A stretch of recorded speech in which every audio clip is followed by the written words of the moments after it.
자, 이제 오늘 본문으로 시선을 돌립니다. 하나님은 기근이라는 환경의 변화를 통해서 야곱의 가족 모두를 애굽으로 이주하게 만드셨습니다. 이러한 하나님의 섭리는 도저히 인간적인 차원에서는 이해할 수 없는 비밀의 역사였습니다. 요셉이 애굽으로 팔려갔을 때 누가 하나님의 비밀한 계획과 섭리를 알았습니까? 오늘 여러분들 이 자리에 있는데 왜 내가 이 자리에 있는가 아는 사람 있습니까? 지나놓고 봐야 압니다. 그게 하나님의 섭리 특징입니다. 그러나 분명히 모든 시, 모든 환경, 모든 곳에서 하나님은 섭리하십니다. 하나님은 잠시도 쉬지 않고 당신의 구속사를 진행시키시는 분이십니다. 이렇게 하나님이 일하시는 분이십니다.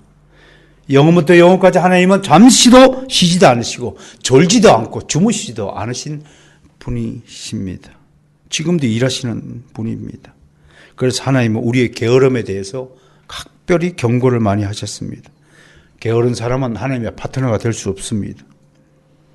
여기 두 사람이 일하는 사람이 있다고 칩시다.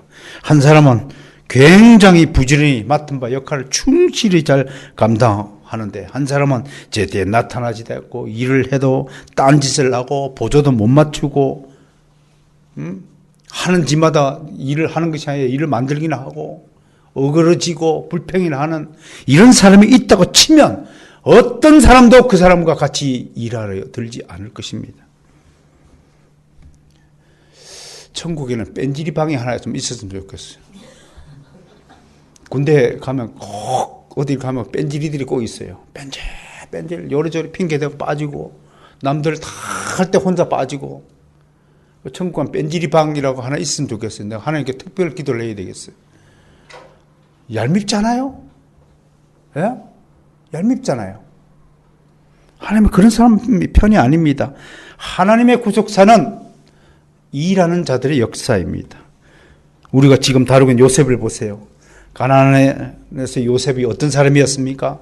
채색 옷 입고 잘난 체하고 호가호식하던 그런 게으른 병이었습니다. 그런데 애굽에서 요셉은 완전히 다른 사람이 되었습니다. 남의 집에서 종살이하고 억울한 누명을 쓰고 13년간 감옥 생활을 하면서 요셉은 인생이 공짜가 아님을 몸으로 직접 느꼈습니다. 종이란 마음대로 쉬지 못하는 신세입니다. 주인이 부르면 언제든지 달려갈 채비를 해야 하는 신세입니다. 부잣집 도련님으로 게으른 삶으로 살았던 요셉이 어느새 부지런한 주의 종이 되어 있었습니다. 그래서 고생이 복입니다. 고생할 때 고자가 한자로 치면 풀초자 밑에 오래될 고자를 합쳤습니다. 그건 고생의 상태를 정확하게 표현하는 단어입니다. 풀이 오래되면 바짝 마릅니다. 그것을 고생할 고자로 만들었습니다. 고생하면 피골이 상접하다고 합니다. 그런데 왜 인간은 꼭 그렇게 고생을 해야만 정신을 차릴까요? 꼭 매를 맞아야만. 아차! 싶어서. 왜일까요? 마음속에 그래도 라는 괴물이 살아있기 때문에 그렇습니다. 그래도 우리 자식은 괜찮을 거야. 그래도 내 인생은 그렇게 위기가 없을 거야. 하나님 나라 일하기를 즐거워하는 사람들이 세우는 나라임을 저는 분명히 선포합니다. 제가 소속한 대신을 설립한 고 김치선 박사는 생전에 28,000 동네 우물을 파라고 우리에게, 우리 후손들에게 유지를 남기셨습니다. 우리 한국, 대한민국의 마을 수가 28,000개쯤 된다고 합니다. 그런데 우리가 어쩌습니까?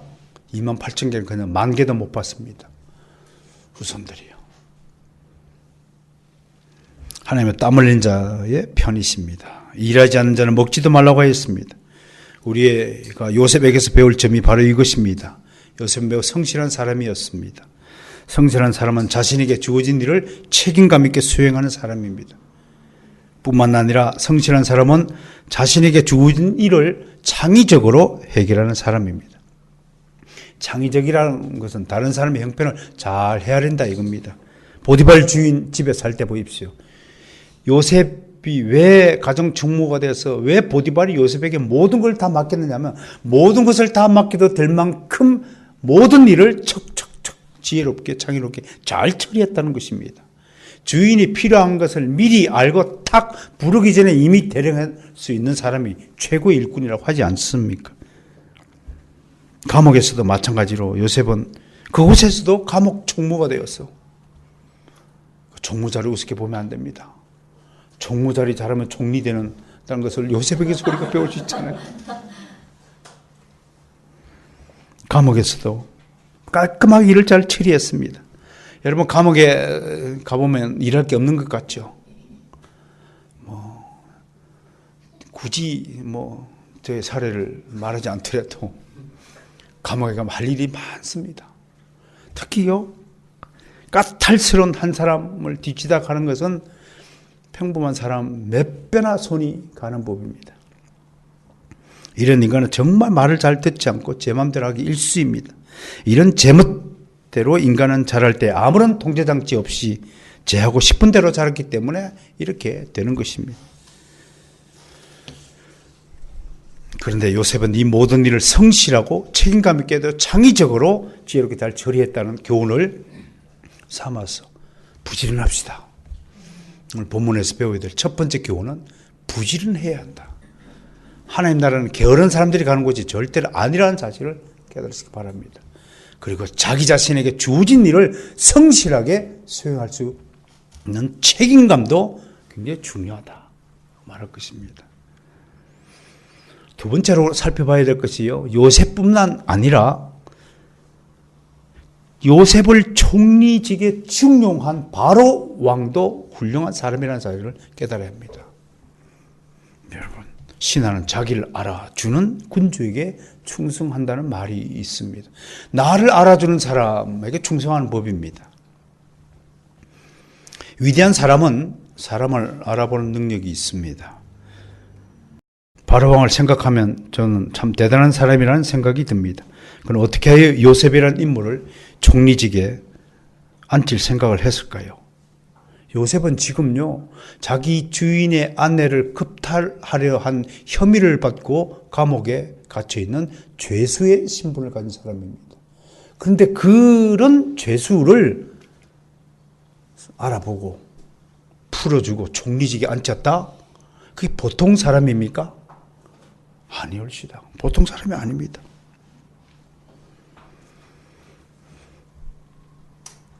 이런 사람을 단지 꿈 해몽 하나 잘한 것만으로 총리직에 앉힐 생각을 했다면 상식적으로는 일단 제정신이 아닌 사람입니다.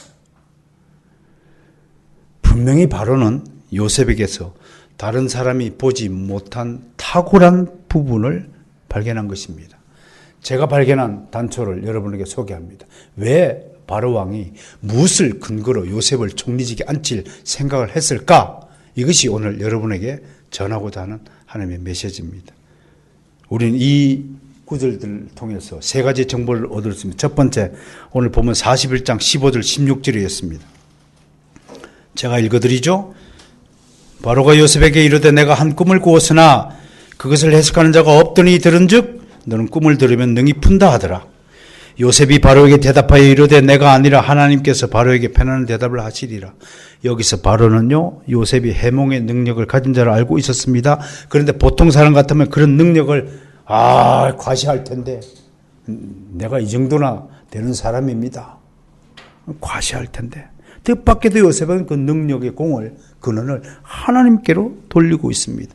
자신의 공을 하나님께로 돌리는 겸손은 보통 사람 아무나 하는 것이 아닙니다. 바로는 분명히 요셉이 범상치 않은 인물임을 여기서 발견했다고 할 것입니다. 두 번째, 41장 17절에서 36절까지 내용을 미루어 보면요, 제가 정리해서 하면 요셉이 해몽하는 내용은 다른 어떤 점성술가들의 해몽 내용과 판약에 다릅니다. 다른 사람 애굽의 점성술가들의 해몽은 글쎄 긴가 민가 하는 의구심을 갖도록 하는 것입니다. 여러분 미신으로도 혹시 점을 쳐본 경험이 있으면 회개하십시오. 점쟁이들의 점은요 대충 이렇게 이야기합니다. 올 8월 달에는 물가로 가지 마세요. 이런 것입니다. 겨울에는 불가로 가지 마세요. 높은 데 올라가지 말고. 그런데 요셉의 해석은요, 모든 사람이 이의를 제기하지 못하는 완벽한 해석이었습니다. 41장 37절 한번 보세요.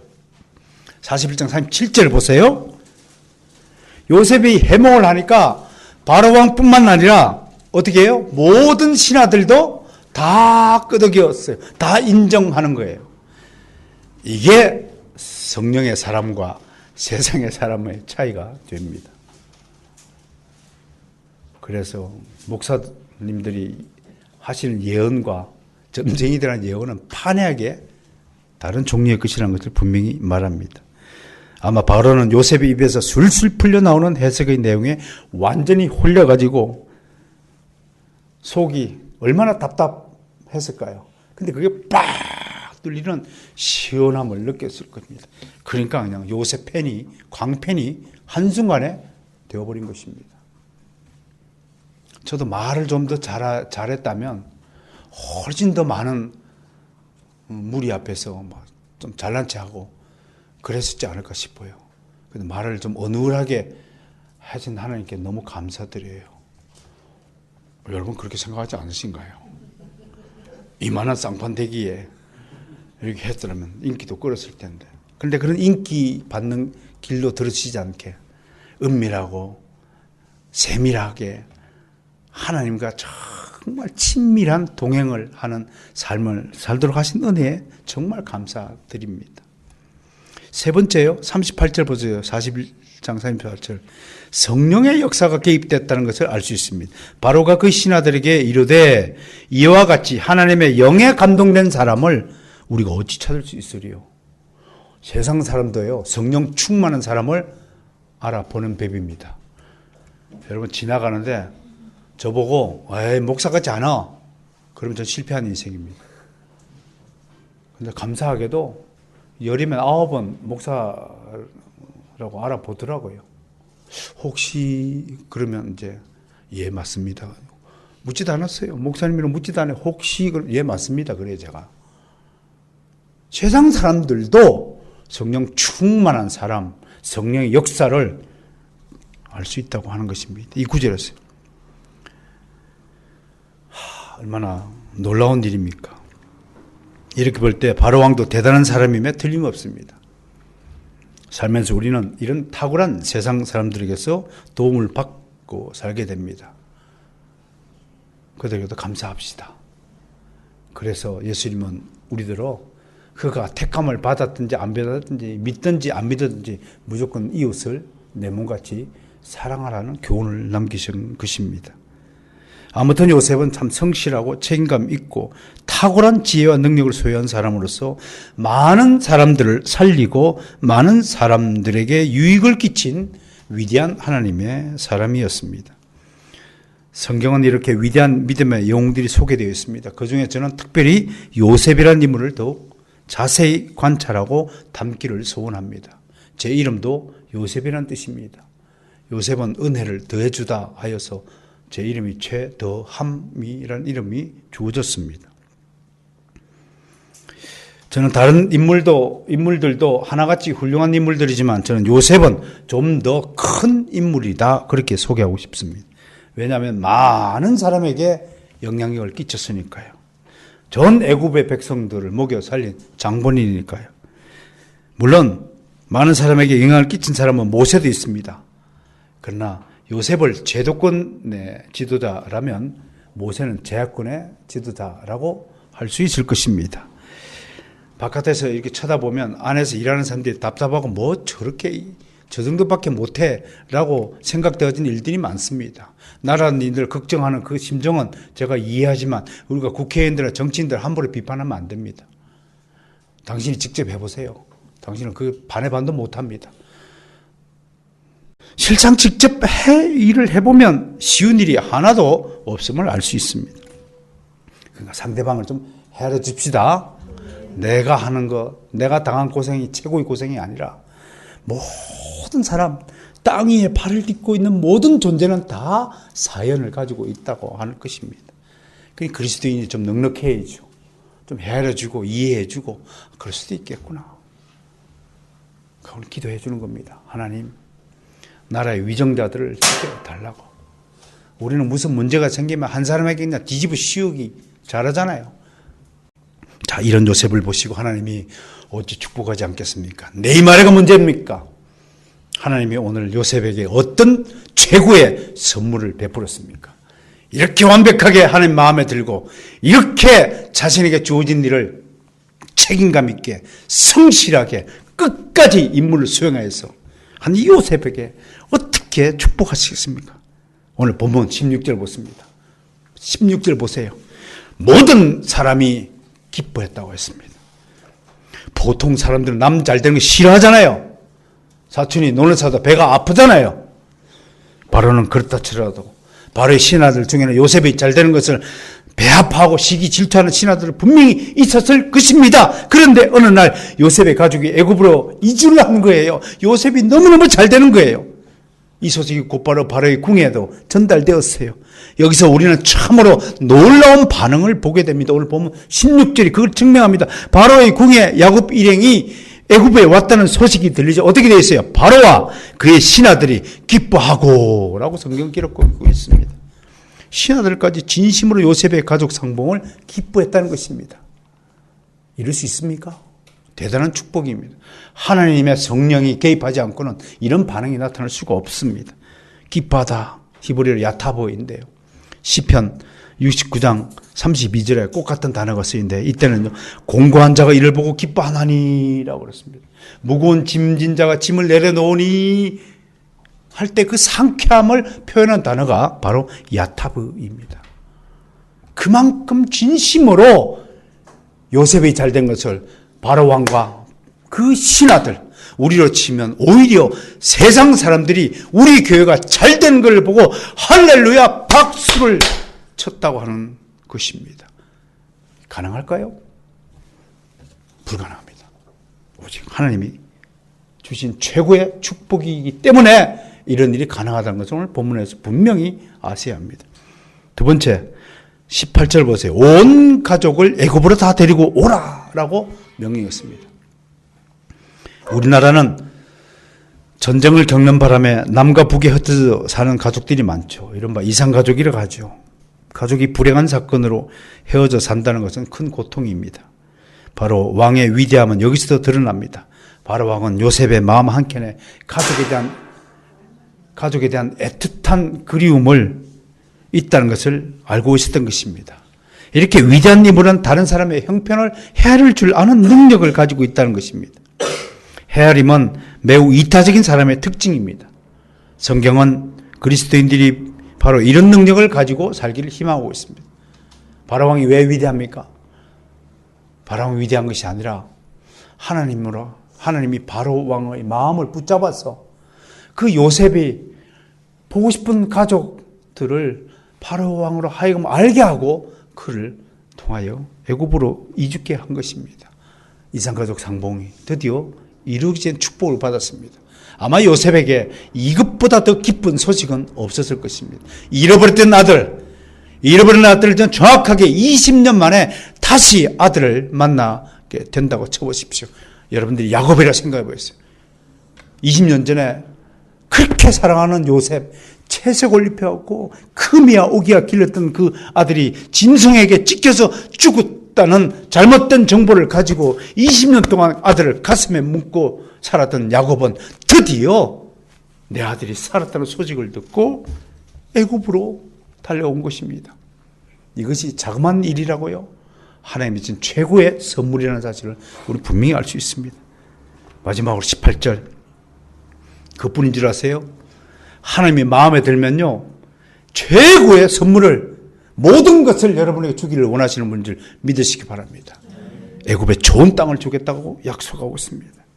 당시로서는 좋은 땅은 곡식이 풍성하게 자라는 땅을 지칭합니다. 농사가 잘 되는 땅이 곧 좋은 땅인데, 지리학적으로 조사해 보니까 성경에 기록된 땅의 이름은 고센입니다. 그 고센의 땅은 바로 나일강 상류 동편 지역에 있는 푸른 목초지가 있는 지역으로 알려지고 있습니다. 46장 27절을 보세요. 46장 27절.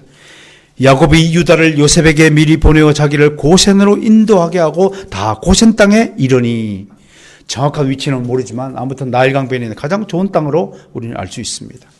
이제 결론을 내리겠습니다. 하나님의 백성은 하나님부터 이미 복을 받은 자입니다. 동시에 지금도 복을 받고 있는 사람입니다.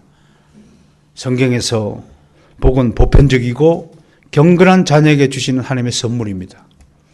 물론 영적인 축복도 당연히 포함되는 것이지만 하나님이 주시는 복에는 현세에서 누리는 최고의 선물도 포함이 되어 있다는 것을 믿으시길 바랍니다. 이런 복을 구하는 것은 기복주의가 아닙니다. 당연한 성도들의 권리입니다. 시편은 복 있는 사람은으로 시작합니다. 복 받기를 바랍니다. 하나님은 여러분들이 복 받고 살기를 원합니다. 지지리도 궁상맞게 온갖 괴로운 표정은 얼굴에 다 하고 살면서 그렇게 입술에서 할렐루야 하고 참된 기쁨의 경배, 찬양이 여러분 입술에 틀릴 수 있겠습니까? 복을 받으시길 바랍니다. 그러나 무엇보다도 더 큰 복은 영적인 복입니다. 그것을 주님께서 마태복음 5장에서 팔복으로 우리에게 설명하고 있습니다. 심령이 가난한 자는 겸손한 자의 축복입니다. 영적으로는 오히려 부유한 자입니다.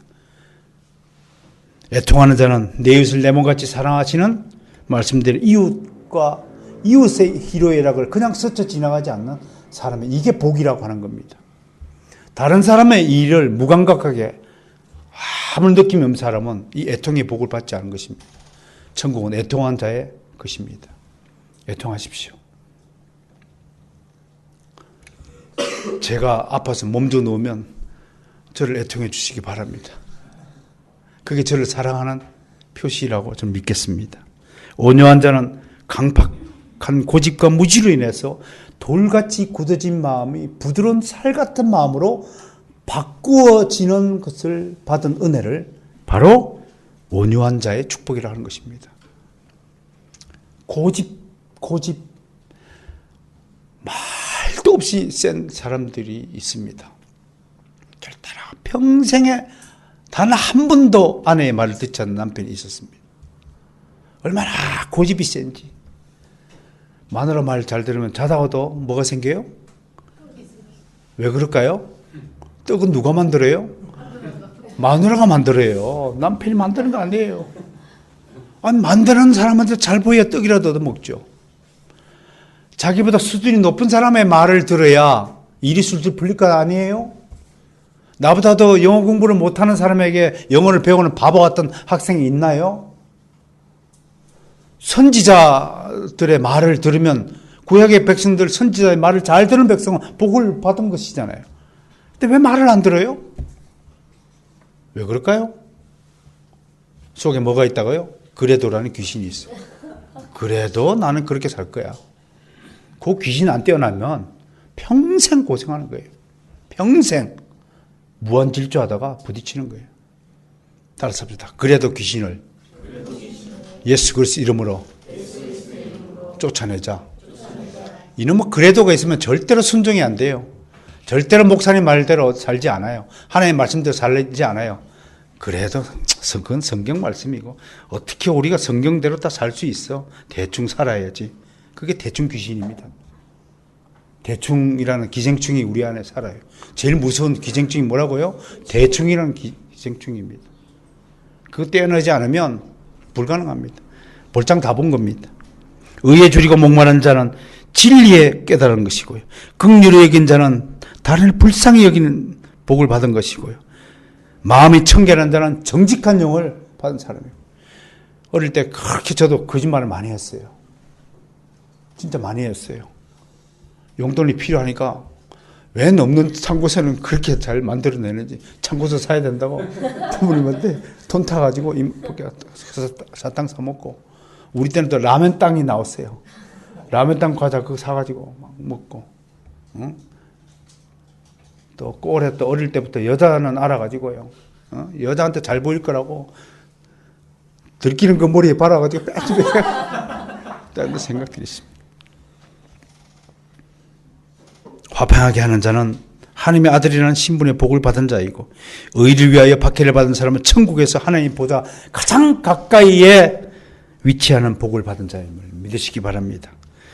하나님 언제나 당신의 자녀들에게 최고의 선물을 주시고자 합니다. 저도 여러분들의 담임 목사로서 하나님을 대신하여서 여러분에게 최고의 축복을 주고 싶습니다. 여러분들이 다 한 사람들이 다 잘 되기를 원합니다. 그게 우리 이 생에서의 축복과 저생에서의 축복 모두가 포함된 축복을 받기를 원합니다. 그 복을 받기를 간구해야 합니다. 갈망해야 됩니다. 그 진짜 복받은 집안을 한번 보십시오. 4대째, 5대째 신앙의 집안을 한번 보십시오. 일주일의 삶을 어떻게 사는가를 보십시오. 우리 주변에는 그렇게 거룩한 백성들의 인생들이 스토리가 널려 있습니다. 망지일 목사님 그 가족사를 한번 들여다 보십시오. 서문관 목사님 그 가족사를 한번 들여다 보십시오. 그분들이 일주일 위클 라이프를 어떻게 사는지요. 주일 거룩한 예배를 드리고 주일날 온통 하나님의 영광을 돌리고 세상 TV 뭐라고 다 끊어 주일날 오직 성경 가지고 가족들이 열띤 토론하고 이웃에 복음 전하고 혹시 가난한 사람이 좀 돕기도 하고 그렇게 보내면 월요일부터 열심히 생활 전선에 가가지고 한 분 의사인데요.